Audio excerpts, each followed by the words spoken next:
Fight for right news चॅनलमध्ये मी मुख्य संपादक दयानंद सरोदे आपले स्वागत करतो। आज आपण नगरपंचायत रेणापूरच्या निवडणुकी संदर्भात जे वारे सुरू आहे त्या संदर्भात प्रतिक्रिया घेत असताना या वार्ड क्रमांक 4च्या प्रथम नगरसेविका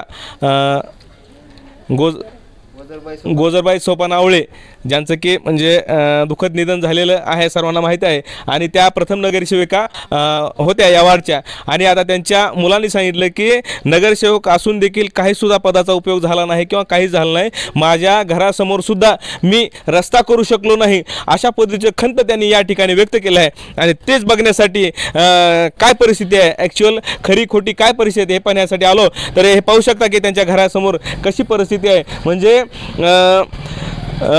वार्डाचं किंवा ह्याचं प्रतिनिधित्व करणाऱ्या नगरसेवकाच्या घरासमोर अशी अवस्था आहे, तर मग वार्डामध्ये कशी अवस्था असेल। आणि मग विकास झालेला विकास जे सांगत आहेत तो विकास नेमका कुठं झाला, कसं झाला, हा देखील प्रश्न आहे।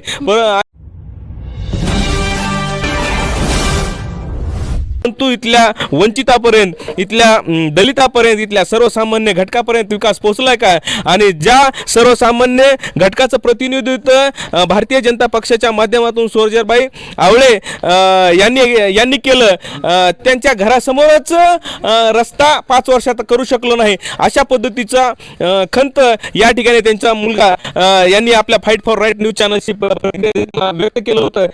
म्हणजे मातंग समाजाचाही कुठल्याही प्रकारे कुठलाच विकास झाला नाही। आणि ॲक्च्युली तुम्हाला बघायचं असेल तर माझ्याच दारातला रोड, म्हणजे स्वतः मी नगरसेवक माझी आई असताना माझ्या दारातला रोड ही झाला नाही। म्हणजे तुमच्या दारातला रस्ता तुम्ही करू शकला नाही, म्हणजे मी स्वतः करू शकलो नाही समजा की कशा पद्धतीने ही दुरावस्था आहे। आणि मग नगरपंचायत रेणापूरने 112 कोटी रुपये 55 लाखाचा निधी नेमकं कुठं, तर सर्वसामान्य दलितापर्यंत, इथल्या नागरिकापर्यंत, ज्यांना खरोखरच नागरिक सुविधेची मूलभूत गरजेची आवश्यकता असताना या ठिकाणी विकास झाला नाही, हे सुद्धा या ठिकाणी म्हणजे या ठिकाणी शोकांतिका या ठिकाणी दिसून येत आहे।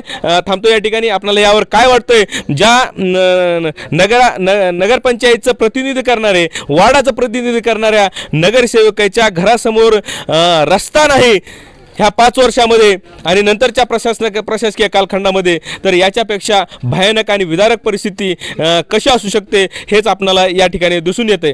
थांबतो या ठिकाणी। आपल्याला यावर काय वाटतं हे प्रतिक्रियेच्या माध्यमातून कळवा, आणि आमच्या आंबेडकरवादी पत्रकारिता आवडली असेल तर व्हिडिओला लाईक करा, शेअर करा आणि चॅनलला सबस्क्राईब करायला विसरू नका। जय भीम, क्रांतिकारी जय भीम।